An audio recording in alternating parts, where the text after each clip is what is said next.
Welcome back, everyone, to the Silver Screen Shenanigans podcast. My name is Devin, and right now we are sitting down and watching the MCU movies, the Marvel Cinematic Universe, and we're about like halfway through-ish. And the question of the day is, if you had to be a Guardian from the Guardians of the Galaxy, which one would you be and why? For me, it's like a pretty easy answer. I would probably definitely be like Peter Quill, because like just like his like first couple minutes on screen time, he very quickly like became like one of my favorite characters in the MCU. And plus, he's got like the rocket boots, the like cool blasters, the mask that he can breathe on in space. That's like the coolest part for me. And also, he gets with Gamora, so that's a definite plus. Does he beat Thor for you? No, Thor's not a Guardian. No, but just in general, he's as Guardian of the Galaxy. No. Thor's a little higher. Yeah, my name is Riley, and if I had to choose one to be, I think it'd have to be Groot. I think Baby Groot or Big Groot? Either. They're both menaces. They're menaces to society. Yeah, we. That's something I guess we can get into later. But like the short little like films of Groot. Yes, the I Am Groot short stories or whatever. Kills an entire race. He accidentally stomps out an entire race. I didn't see that yet, so I gotta watch that tonight. I still haven't. It's all good. They're little shorts, so it's not like it's gonna ruin anything. We watched it together. It's fine. He just doesn't remember. But yeah, because he's just a menace. Super strong. And he has like the coolest abilities. Mm-hmm. For me, I was actually debating between him, Groot, or Rocket. Mainly Who are you? I'm gonna say Rocket because obviously you said Groot. Oh my name's Jacob. But mainly because Rocket's like super smart. He can build things left and right, and then also in a battle, right?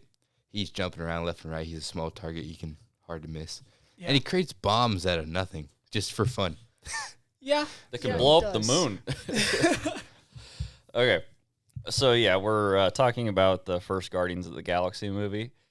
And we kind of open up here on this kid sitting in a hospital. And it's like everything's kind of drowned out by the music, which I think is pretty, like, solid reflection of how Peter Quill works. Like, whenever, like, he's feeling kind of, like, down or like he wants to block things out, he just puts his headphones on.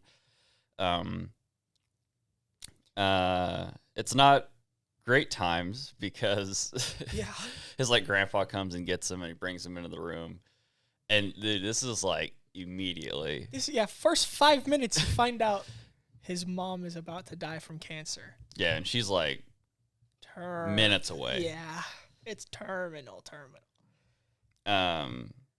And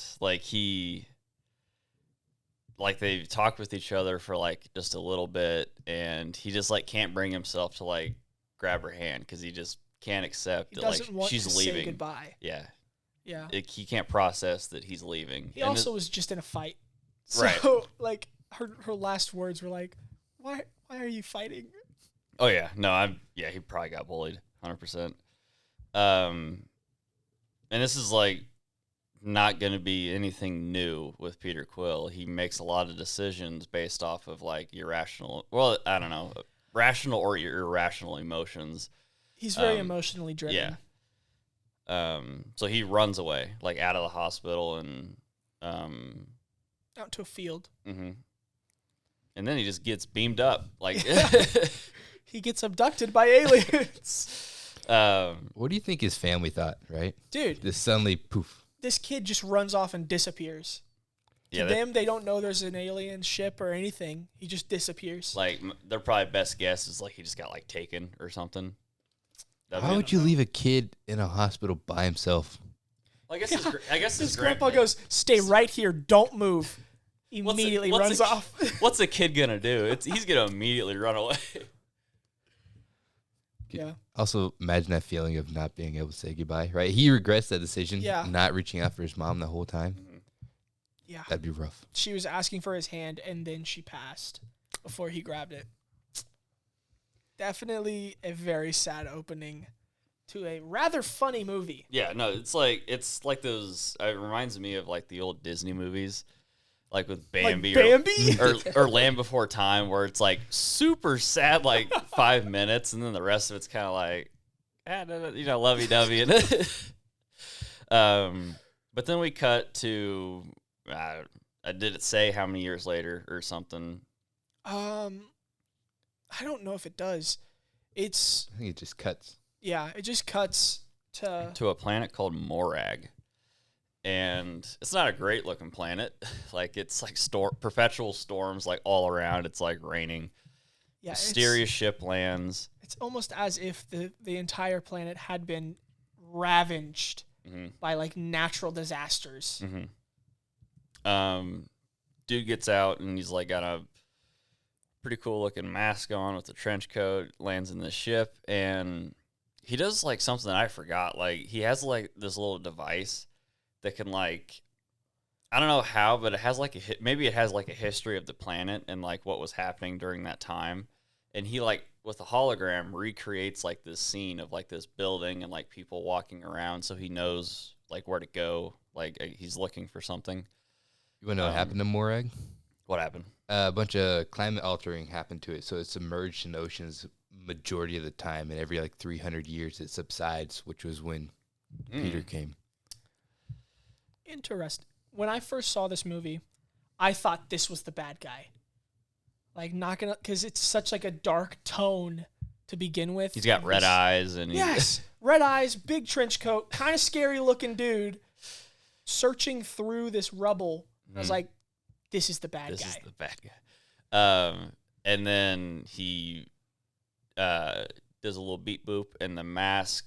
It's like nanotech looking stuff. He does a little beep boop on the side of his head, and it retracts into like I don't know. They're like you can see him behind. Piece. Yeah, you can see him behind his ears. And it's your boy Chris Pratt, and I couldn't think of a better actor for like to play Peter Quill. And then it cuts to like, well, he puts the Walkman on, right? Yeah. He puts Walkman on his ears and plugs it in and puts a tape in.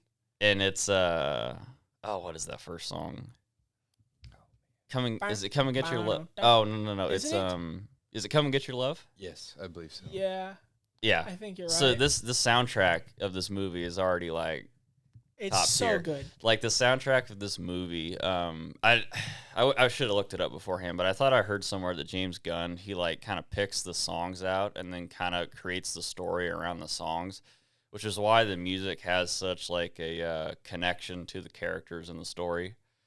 And yeah, it sets the tone for this movie and the next one. And like you said while we were watching it, this movie here, I think it kind of really does kick the MCU into third gear. Like we're starting to get a lot of good movies after this one and beyond. I 100% agree. Like that's definitely where it pivots, because it's been like they've been like solid movies, like 7 out of 10, 8 out of 10. I can't think of the one that came before it, because it came out in 2014. I think. Oh, right. So the one that came before it, I think, was Iron Man 2 in like 2011. I could be completely wrong, or it was Captain America. Yeah, I don't know chronological order of like when they came out. That's why we do this in the timeline order. Winter Soldier, and then it goes Iron Man 3, Thor: Dark World, Captain America, Winter Soldier, then Guardians. Okay. So Captain America Winter Soldier was pretty good. Coming from Winter Soldier though. Yeah. Definitely it's like I think they're both really good. It's just a different kind of really that was good. Also a dark movie, right? Yes. Yeah, it was pretty dark. But yeah, even the pivot, I think the humor, right? They all start kind of doing more ad libs during the set, like even like the shooting of it. Yeah. The only one that I can think of now that does that a lot now is Tony. Like he's doing that all the time. But like, yeah, for most of the other characters, it's usually when I think of like goofy humor, it's the Guardians. Yeah. That also could just be because they're all so dumb. They are, yeah. But we haven't even met any of them yet. So. Yeah. So Star-Lord, he quickly becomes one of my favorites just because he's dancing around, kicking these like naked rat-looking things, singing to the song. He unlocks this door, and he gets like this mysterious-looking sphere, like beat-up-looking sphere thing. He does some really cool like mechanical things. Yeah, like he's he got has the a triangle that pulls it like metal to it. I think Yeah. is metal, I guess it's a magnet. I don't know. And then Doesn't he have metal on him though? You know, that's what I'm saying. It pulls certain things to it. Okay. I have no idea. well, we'll see a little bit later. It pulls people to it too. Right. Well, I think those guys were wearing metal armor, Probably. but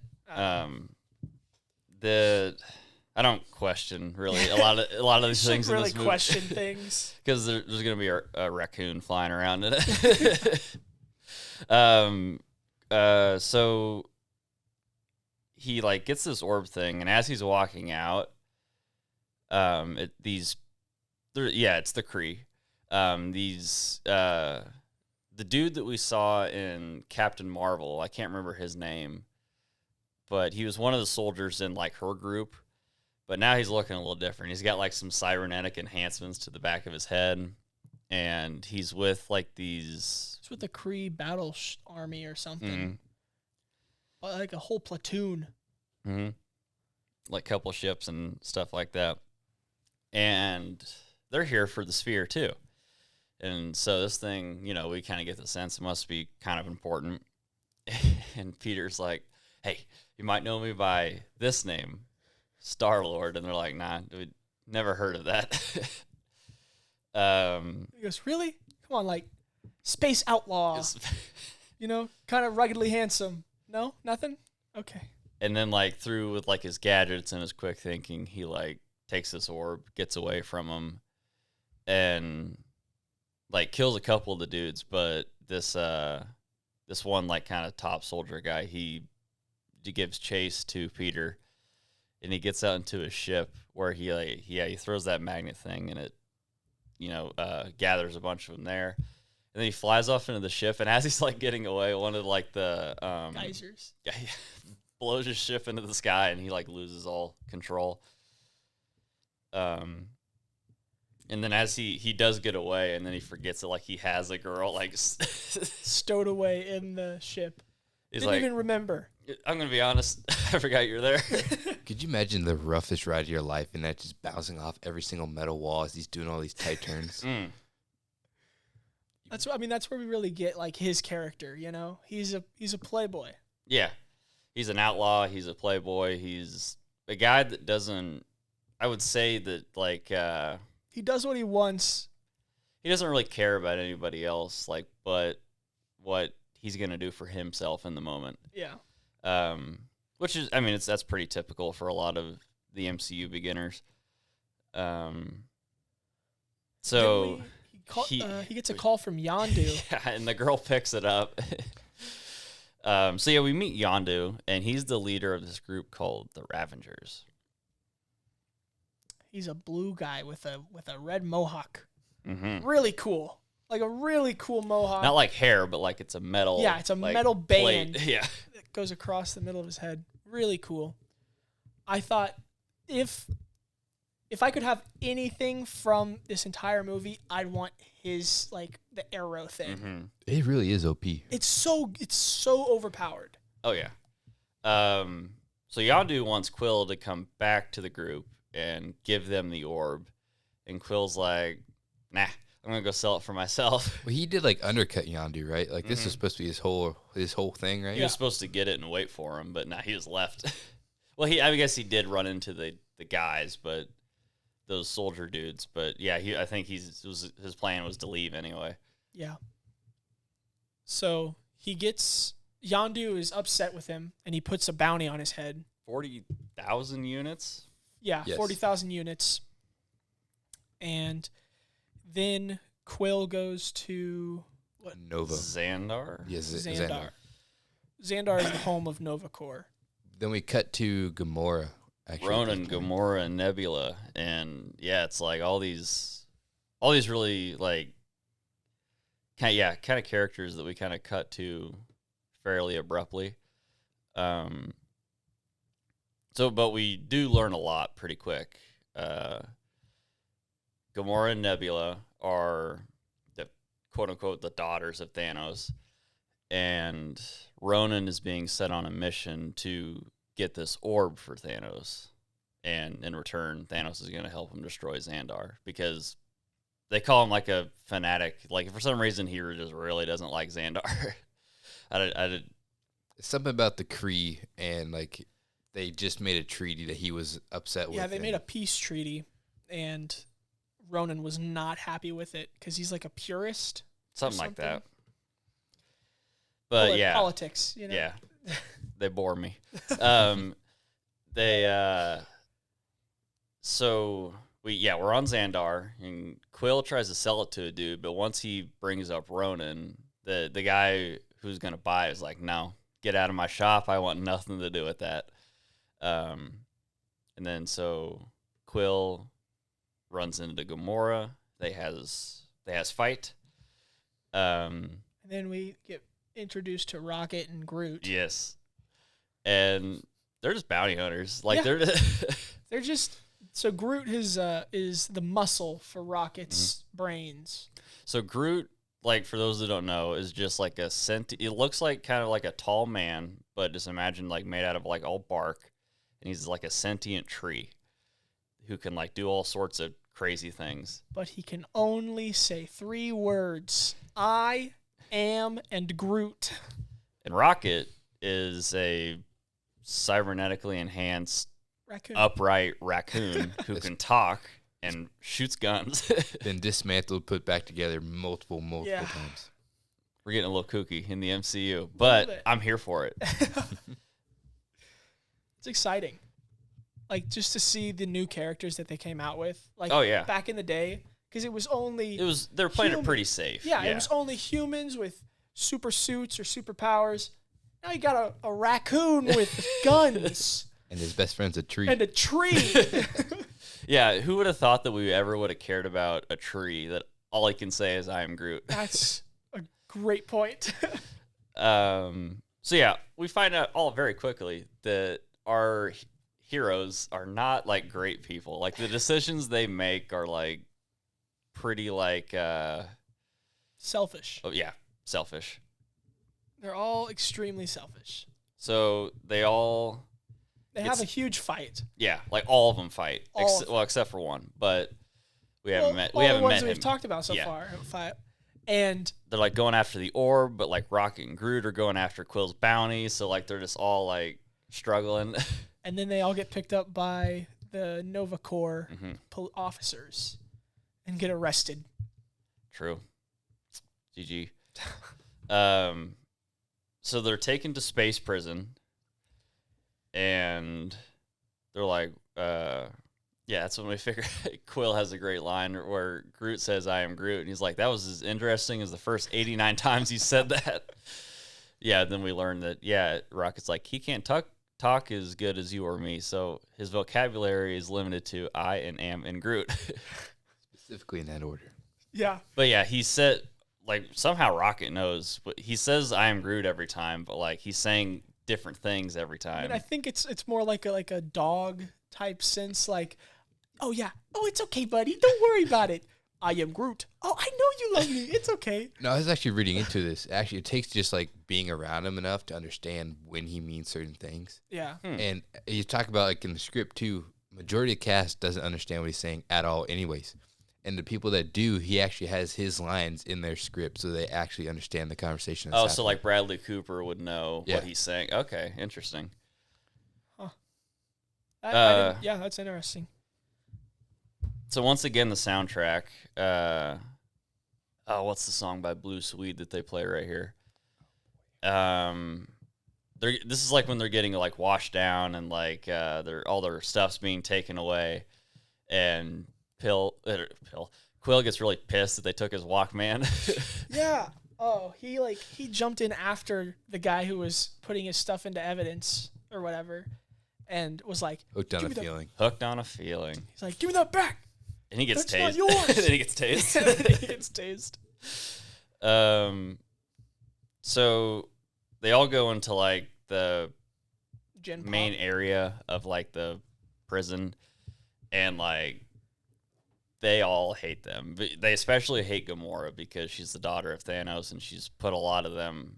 She's either killed a lot of people or she's put like a lot of people. She's killed a lot of their families. Right. That's what it really is. They're upset. I understand. I mean, whatever, man.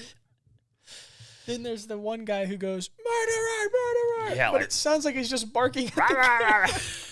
I didn't know he was saying anything the first time I watched it. Yeah, he goes, I bet you his teeth would get in the way. He had those giant chompers on him, too. yeah, he did have those sharp teeth.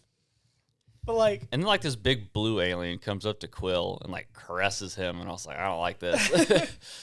And then so the only reason that Groot rips his nose off and Rocket like defends him is because they just want his bounty. Like that's the only reason they're keeping him alive. But yeah, he says pretty quickly, yeah, Gamora's probably not gonna last the night. And I'm like, oh, this is like real prison. well, that was the thing. She had her own cell, Mhm. and later on, like in this scene, we see that Quill, Aunt Rocket, and Groot were all sleeping in a pile of people, Yeah. Mhm. which kind of strange. I don't know if she got like when She's she like such a- when she like went to like night hours or whatever, like they chose to give her solitary confinement or something like Yeah, I that, don't know. just because of her record. I don't know. Yeah, Well, it didn't really make that much of a difference since the door can be opened by anybody. So Right. it's like,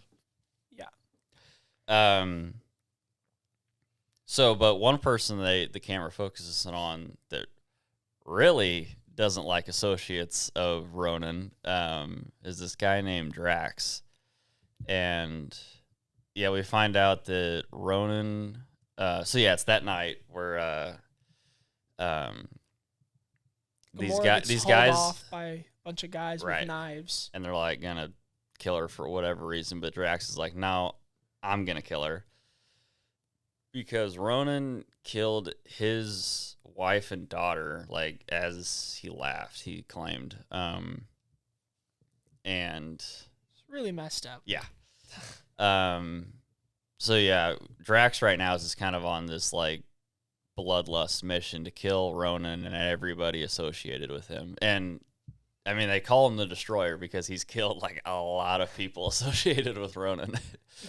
He calls the warriors that Ronan has paper people. that's actually how he ended up there in the jail in the first place. It's because he went on that murdering spree, Mm-hmm. and the Nova Corps arrested him. And then this is Quill intervenes and like saves Gamora, and tells her it's like not your best interest to kill her because he might come get her, and then hey, there's your chance to kill him. Which is solid.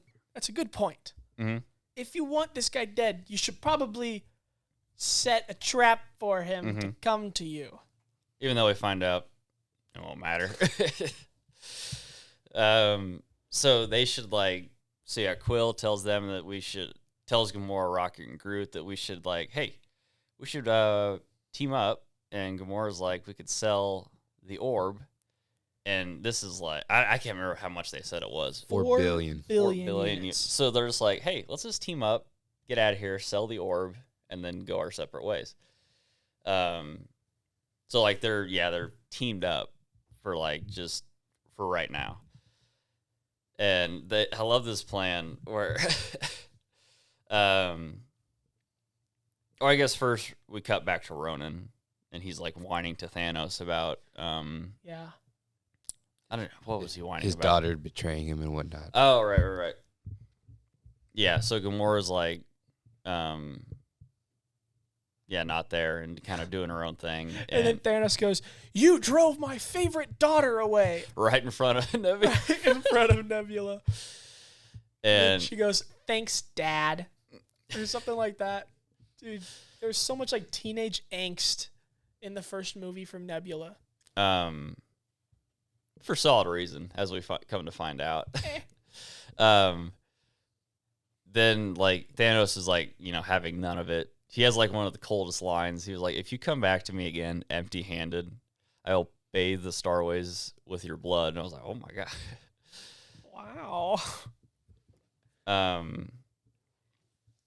So yeah, then we cut back to the prison, and so like they're talking to Rocket because like he's broke out of like 20 some odd prisons. He's like, oh, we're getting out. We're and he has this great plan. Mm-hmm. Like, it's flawless plan. He needs a chip from one of the guards to like access doors. And a battery. That's all he really needed. And the battery from the middle. And some guy's And leg. he says he needs some guy's leg.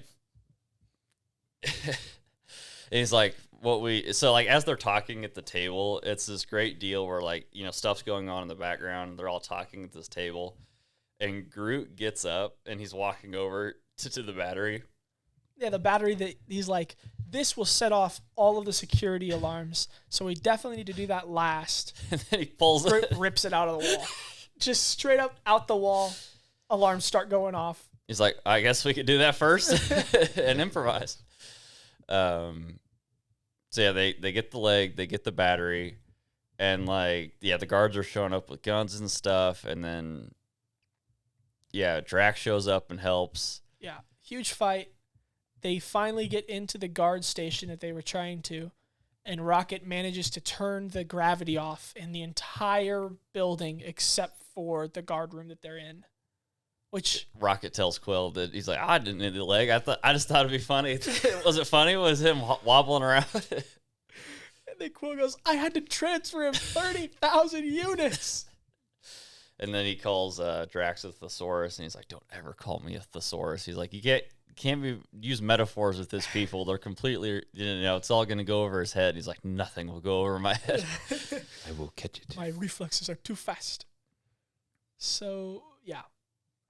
Pretty great. Yeah, he turns off, turns off the gravity except for the room that they're in. And they bust out. Yeah, they get back on the Milano. They fly away. That's not before Quill goes back for his walk. Yes. And everybody thinks he's an idiot for it, just risking his life. Yeah. Drax is like, you're a noble and brave warrior. What did you get? What did you get, my friend? He's like, you're an idiot. You're an imbecile. So after they get out, they then go to Gamora's buyer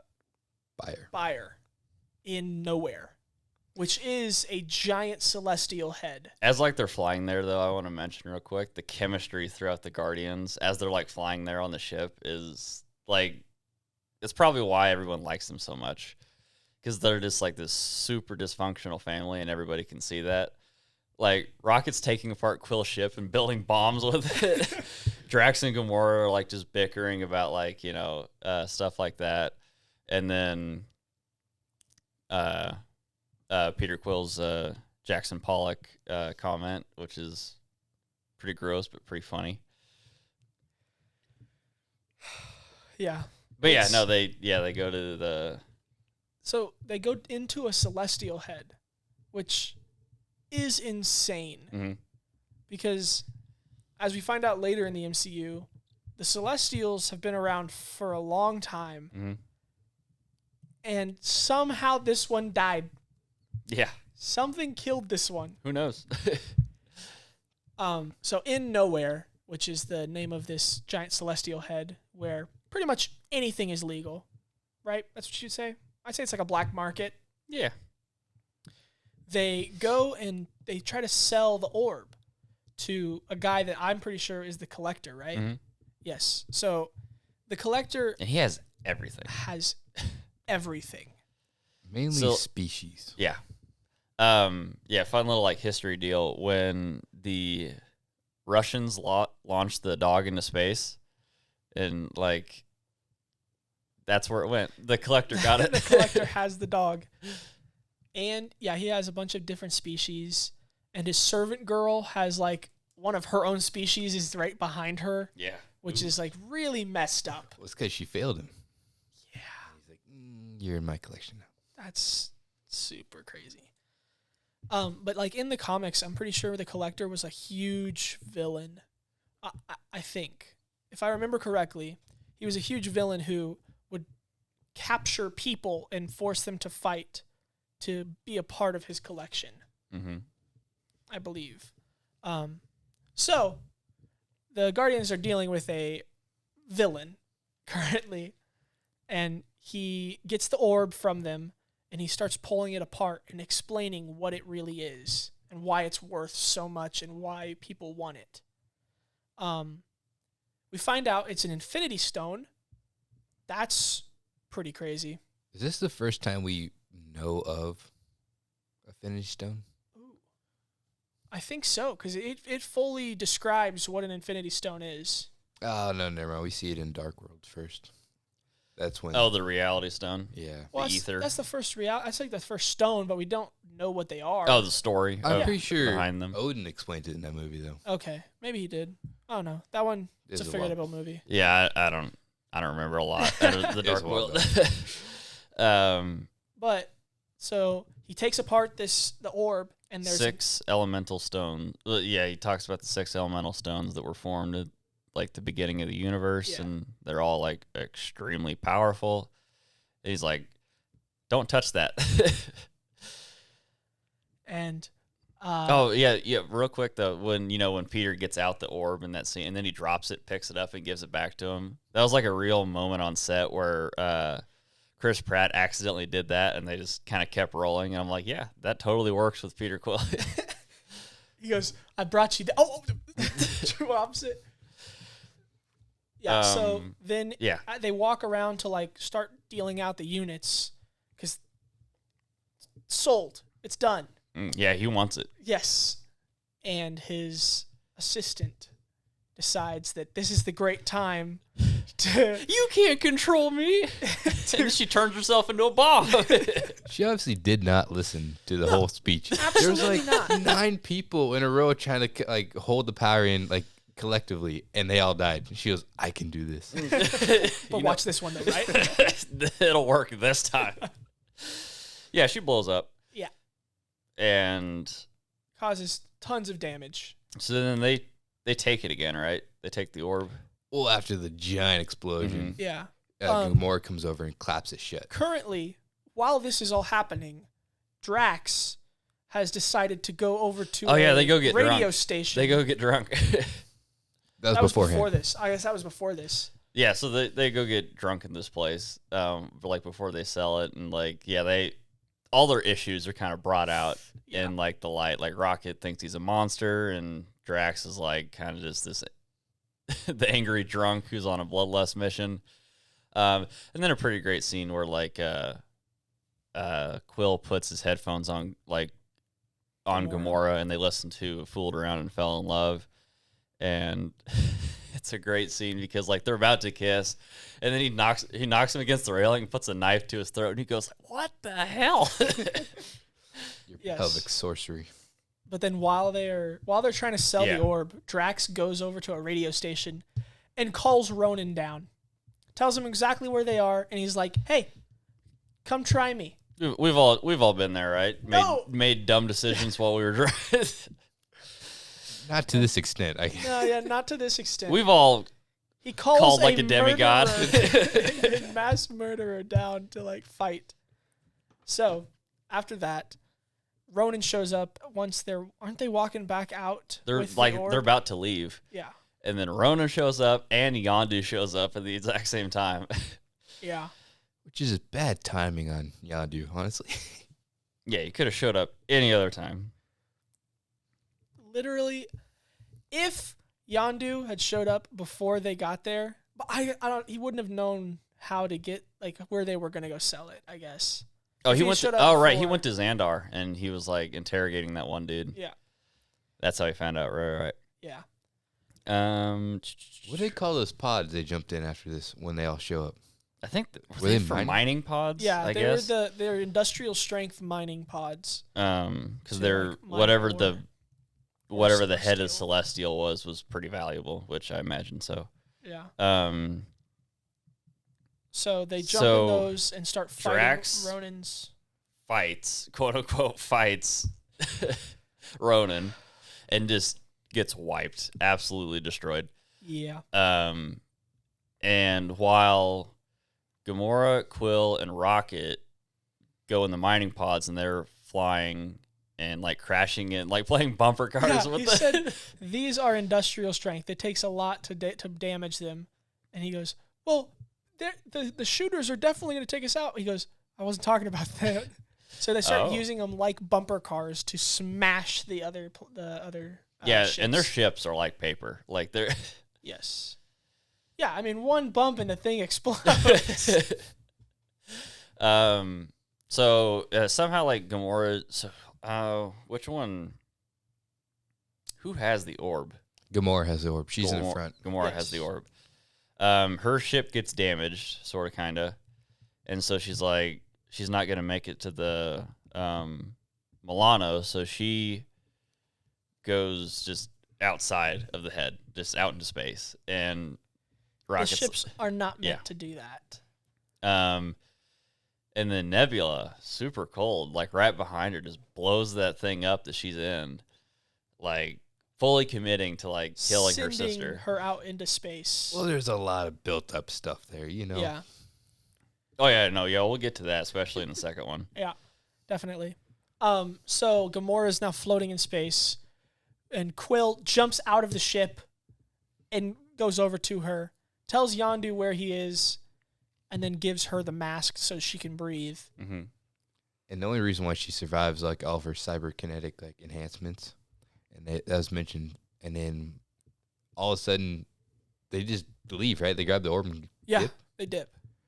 The bad guys dip, and then Yondu shows up and picks up Quill and beams him again. Beams him in. Yeah. And then Quill and like Gamora have like this little sweet moment, and then and the Ravagers show up, like open up the door, and it's like, "Hey, boy, nice to see you again." It was sweet until she realized he no longer had the orb, and she goes, "Get off me." Yeah. So Yondu is very upset. Yeah, that he cheated him with the orb, and he's like beating the crap out of him. But then they offer him an idea, right, or something. Well, he says something. Oh, like Quill's talking about the orb, and like, hey, Yondu, come help us get that orb. You know how much it is? And he's like, and Yondu's like, I'm not gonna fight Ronan. He's like, that's like suicide. And then I can't remember how, but like, yeah, he convinces him. He's like, hey, Yondu, it's like, let's go on this one last mission like we used to do in the old days, and like take down some bad guys and get a lot of money. Go on. He points out that Gamora is like his right hand man, and she knows everything. He knows he's weak right now. Right, and, right. He knows all of his weaknesses, and we can definitely take him right now. Yeah. Which switches it. And while this is all going on, Rocket, Groot, and Drax down on nowhere. Yeah, Rocket lands. And he's like, idiots. They're all idiots. But they have this kind of a nice moment where they're like, Groot, Rocket, and Drax are like, we're gonna go get them because they're our friends. There's that, or they just feel like they're obligated to go. Well, I don't know if they're friends yet. Well, that's what Groot says. He's like, he goes, I am Groot, and Rocket goes, I know they're the only friends we ever had, but all right, yeah. But also, like earlier, like when Ronan just came down, it was like a flip in all their relationships, right? Mm-hmm. They're all greedy, and now all of a sudden they had like this consciousness, like they can't let this stone go anywhere, right? And so they know they have an obligation to go and stop the guy. Oh, yeah, and Quill has that line. Well, Rocket's like, what has the universe ever done for you? He's like, I'm one of the idiots that lives in it. So it's like, it's kind of like switched from like greed to like kind of survival / duty. It's the right thing to do. So yeah, Rocket, Groot, and Drax fly up to the ship, the Ravager ship. I don't know. What Drax is Drax on the roof of the is it the Milano? Yes, of the Milano with a rocket launcher, basically. Yeah. And he's like, return our friends in 3 seconds or we will blow you up. 3. Rocket, for the love of God. It's like, oh, hey, Quill. Figured out. He's like, we've already established that we were here to save you. We were here to save you. How is giving them 3 seconds to free us saving us? He's going to blow him up. That's how they saved him. Yep. So then... Oh, They then all get together right. again. And I think so it cuts to Ronan, and Ronan has the stone now, and he's like, you know what, Thanos? Oversimplified here, but he's like, you know what, Thanos? This is mine now. I'm not going to do what you want. I'm going to take care of Xandar, and then I'm coming for you. And, you know, later what we find out, I don't think that would have went well for Ronan. No, it would not have. So he keeps the Power Stone, and, like, he puts it in his, like, Hammer. like that. Yeah, this big, like, hammer, pretty sick hammer that he has. And it, like, causes tons of damage now. Yeah, even to his ship. Like, he sinks in the floor, and, like, just because of all the power that's, like, floating around. This is the Power Stone, right? Mm-hmm. So this is, to me, one of the most powerful ones. Because I think the Space Stone is the Tesseract, I believe. Is the it is the Tesseract, but, like, I don't think it really does anything except for, like, create energy. This one gives you power. Unimaginable. We haven't seen another one, but I know, like, the Time Stone. The Time Stone's pretty darn strong. I've only ever seen it used to, like, look into the future. Right. That was the extent of it. Yeah. Well, it did. Like, have we gotten to Doctor Strange? Mm-mm. Oh, never mind. So then we get to a like, we're almost to, like, this, like, part we're gonna play for you guys, but, like, right before that, they have, like, this scene where they're talking about, like, Quill has a plan for, like, how they're gonna fight Ronan. He's like, what percentage of a plan do you have? And he's like, 12%. That's not a plan. That's barely a concept. Groot looks at him and goes, it's better than 11. He goes, Just, I guess, but, like, but yeah, we have this, like, little clip, and it's probably one of my favorite parts. It's really where Quill changes their minds. Yeah. In my opinion. He becomes, I think this is one where he becomes, like, the leader of the group. And yeah, this is where group they forms. form this moral compass.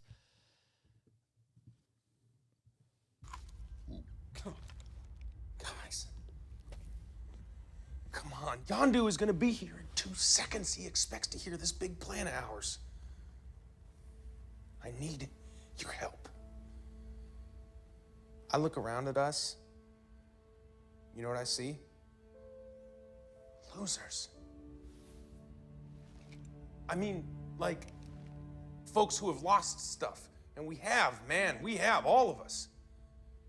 Our homes. Our families. Normal lives. And usually life takes more than it gives, but not today.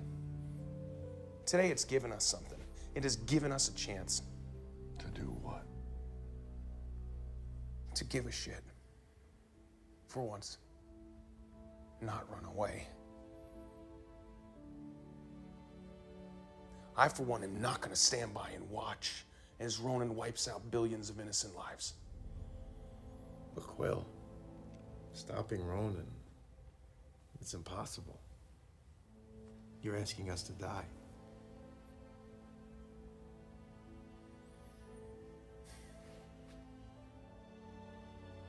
Yeah, I guess I am.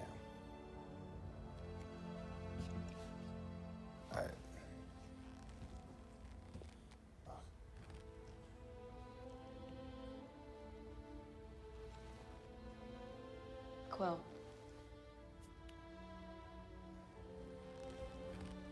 I have lived most of my life surrounded by my enemies. I will be grateful to die among my friends. You are an honorable man, Quill. I will fight beside you. And in the end, see my wife and daughter again.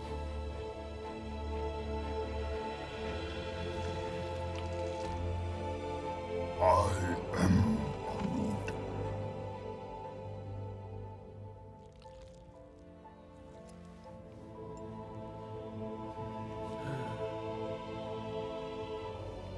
Oh, what the hell? I don't got that long a lifespan anyway.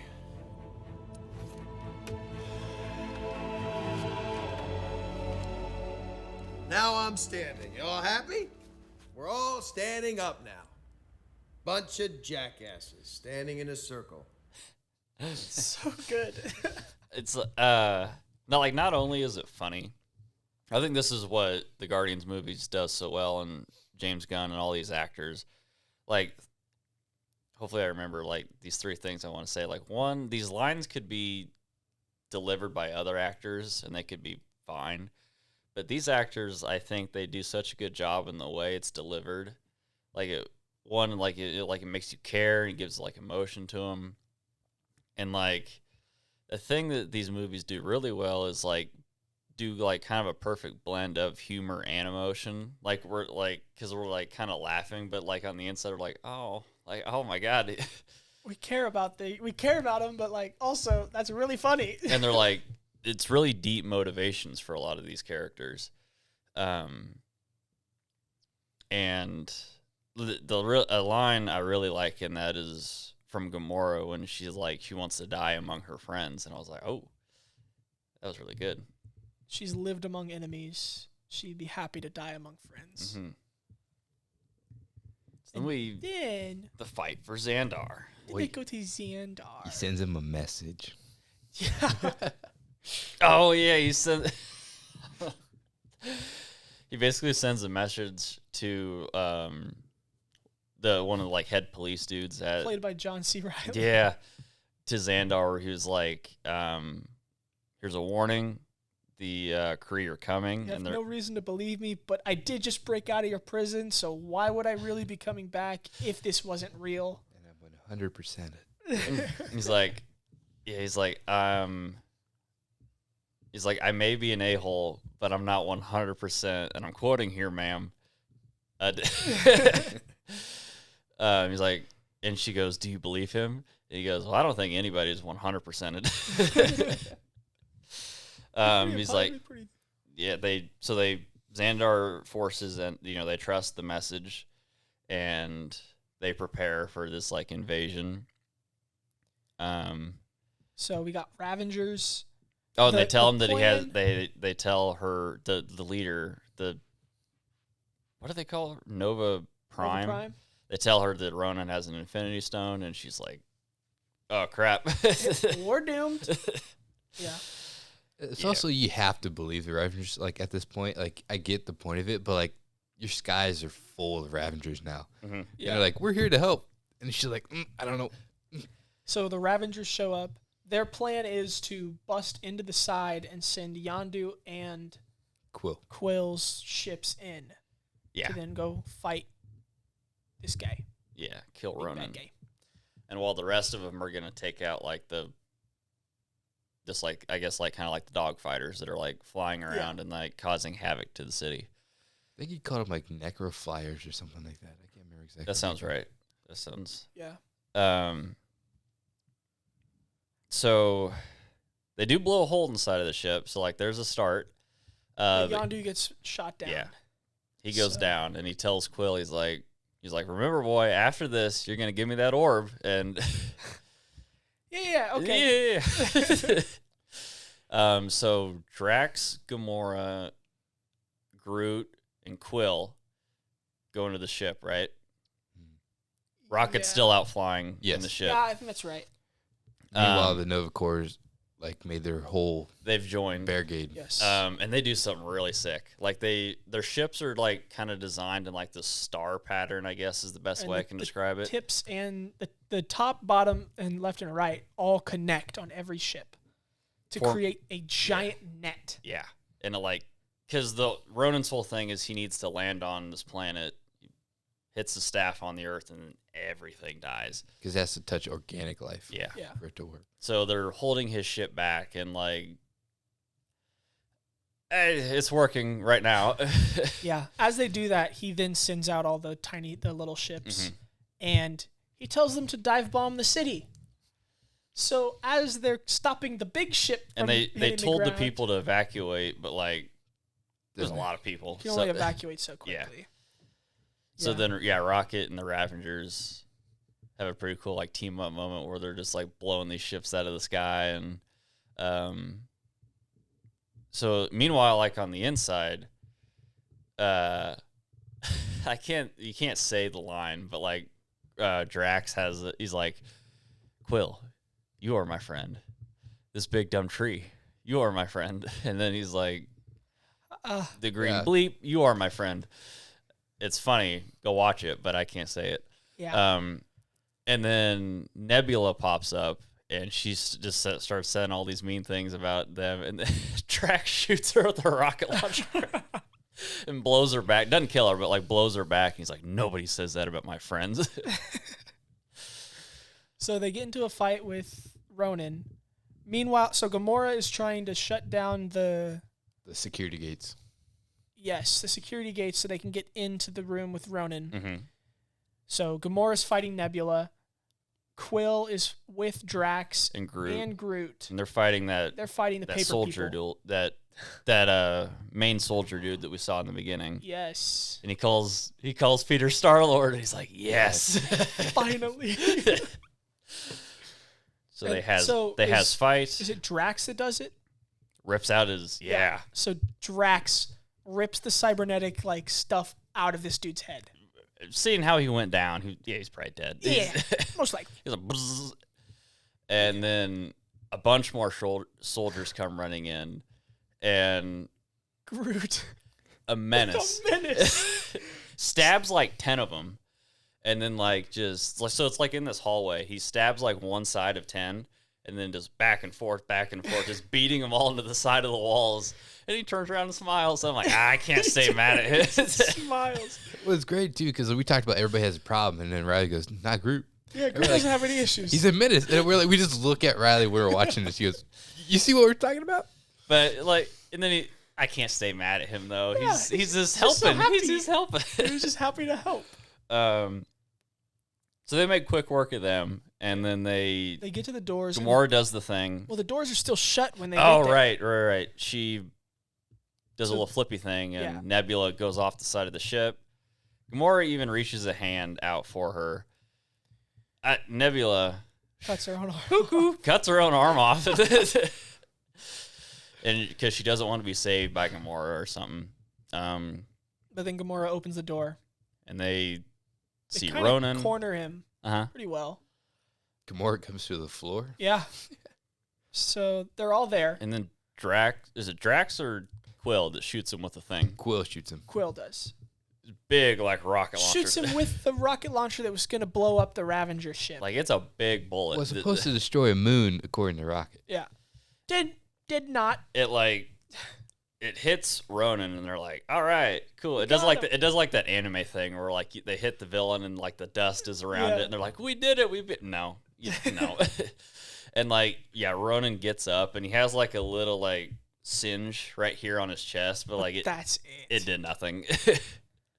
So, what is he? Somehow, I think he doesn't. He takes an energy beam like towards the Nova Core, right, and that's what starts to chain reaction to blow them all up. Yeah.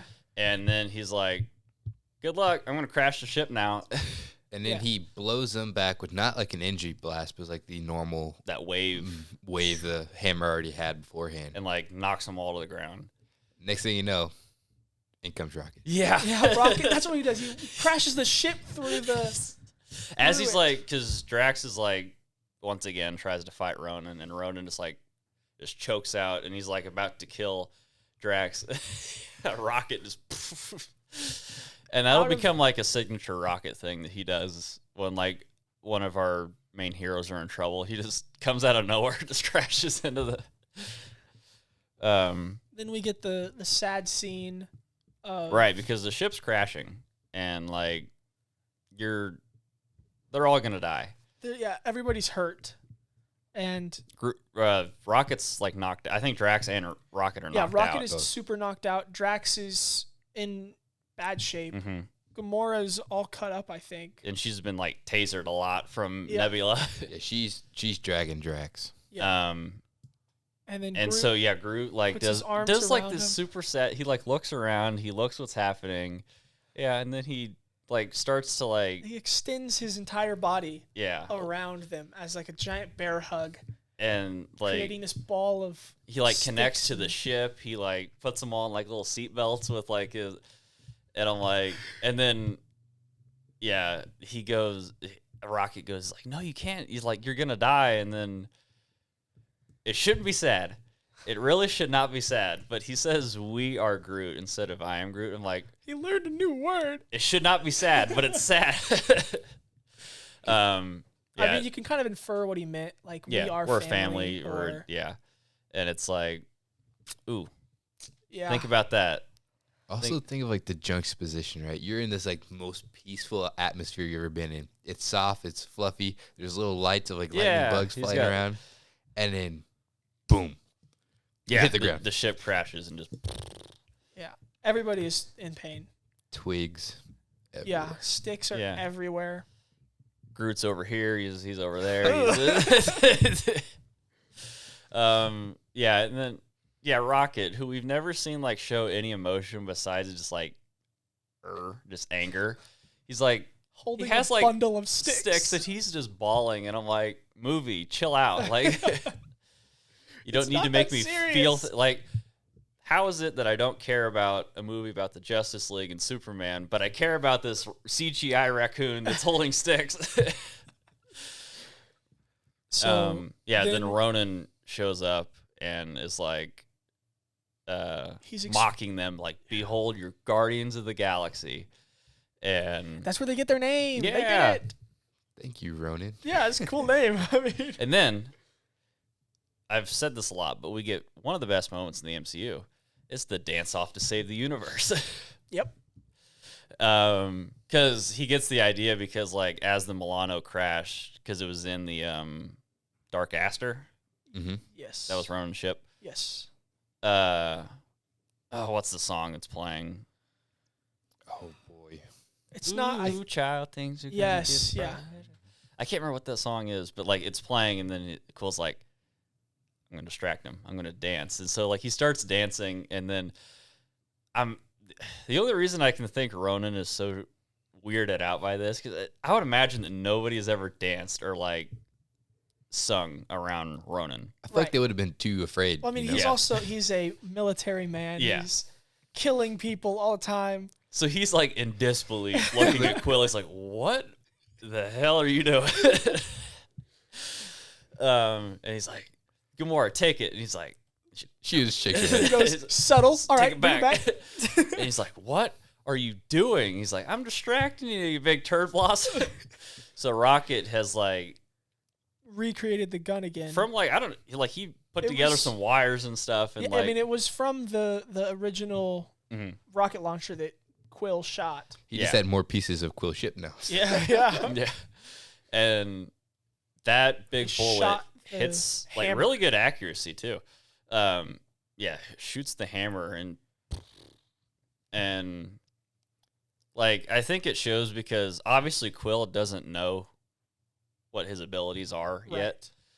So he's what he knows is he's human, but like it doesn't matter to him. His very first instinct is like I'm gonna grab this thing. Can we talk about the consequences if he didn't grab it, by the way? All that thing has to do is touch organic matter, which is the planet. Yeah, and then it goes boom. Boom. So I remember the first time watching this, I was like, wait, that servant earlier in the movie grabbed that thing and went boom. So wait, Quill can hold it? And then a really sweet moment with like Gamora like screaming at him to take my hand. He And gets a it's like flashback yeah. of his mom. It's like he's like, I'm gonna accept it. I'm gonna accept, family again. I'm gonna accept caring about somebody again. So he grabs her hand. Then Drax grabs Quill's shoulder. And Rocket's little paw. little comes paw out of comes nowhere. up and grabs it. And then Quill has a really like Ronan's again in disbelief. He's like, "How are you like holding You're this mortal. thing?"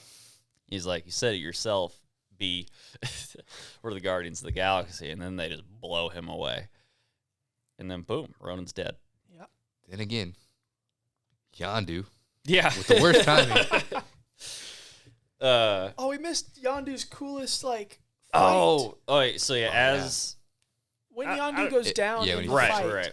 he's surrounded by an entire fleet. At least like 50 guys and like 2 ships. Yeah.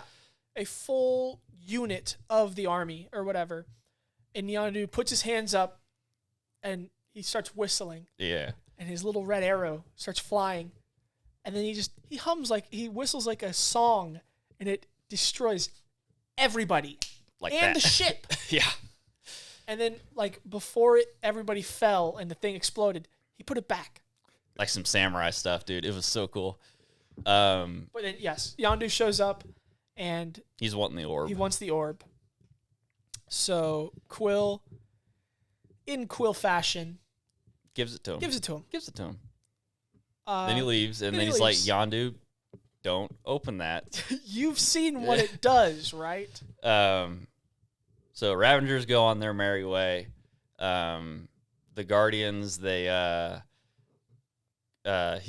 gonna be. So yeah, Peter's talking to Gamora, and he's like, he's gonna be super pissed when he finds out that I switched the orbs on him. So they give Nova Corps the orb. with the Power Stone in it. Which that's a good idea, I think. 'Cause, like, Yes. give it to this super strong military who's gonna. It's Just in lost the all their ships, though. yeah, They did just lose Majority. all their ships. like at least 90%. There were 4 of them left. Nah, there's more flying around later. The So Nova Nova Corps Corps. has become the Nova 4. So and they get all their criminal records Yes. expunged.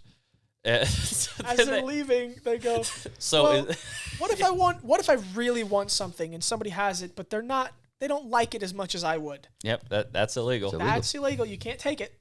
But I really want you, it. You don't understand, sir. I want it more than this. He's like, he makes What was a point. What was Drax's He one? was like, "What if I wanted to rip someone's spine out because they angered me?" He's like, "That's actually one of the worst kinds. That's murder. So yeah, illegal." He's like, oh, And Quill I'll goes, just take it into consideration. Quill's like, I'll watch after them. oh, and they tell Quill when they arrested him, and they did like Yeah. DNA samples and whatnot. They told him that he's only half human. So something in him is extremely ancient, Mhm. and that's why they think that he was able to hold the Right. stone for so long. And Then we go off to Yondu, right? Because then they fly off, and they're Yeah. the Guardians of the Galaxy. then he's like, what was his name? Craiglin or whatever? Kraglin, yeah. He's like, sure, I'm glad that you didn't deliver him to his dad like you promised. He's like, yeah, I got that jackass. He's like, yeah, Quill's dad. Is this the ancient? Oh, Remember I was telling you guys he actually played another part in the movie? And like he was like the stand-in for Rocket. That's what he looked like Yeah. on set. He would crawl around in this giant green suit. He had knee pads and everything. One of my favorite images, though, if you can find it, like Drax petting him in the green suit. It's so good. I think that's the director's brother, James Gunn. But yeah, the after credit or then we get as to they're see- flying away. we see Yondu. He goes, huh. And he opens up the orb. Yeah. Why? If it was still there, why would you do that? He knew. I He think knew. I think Yondu knew. He was like, And it was a He did troll it again. doll. it was a troll doll. Got him. And then as the Guardians are flying away, deciding, what are we gonna do next? Yeah, that's great. Such a good photo. As they're like, what are we gonna do next? The little twig that Rocket decided to like fertilize starts to grow a little face and little hands like Baby Groot. He's back. I'm just so glad that Groot's still there. Yeah. Like, that would really suck. That was really sad. And then was there an after credit scene? Yes, it was Groot doing his little. Yeah, it was Groot waving and dancing. And then like every time Drax would look back towards him, Groot would freeze. just freeze. You know what I found out was James Gunn, whatever the director, James Gunn. he did the dance like for the animators. They based off his dance. So it's Oh, actually nice. the director dancing there. That's cool. So yeah, I mean, Guardians of the Galaxy, it's like easily either Guardians 2 or Guardians 1, easily I think for like top 10, top 5 of the MCU. Yeah. Like it's really good how they blend emotion and humor. All the characters, like every one of them, like they're let's see, Drax, Gamora, Quill, Rocket, and Groot. 5 people, 5 new characters that we don't know anything about, and we care a lot about them by the end of this movie. Yeah. So I think that's a really good testament too. So yeah, if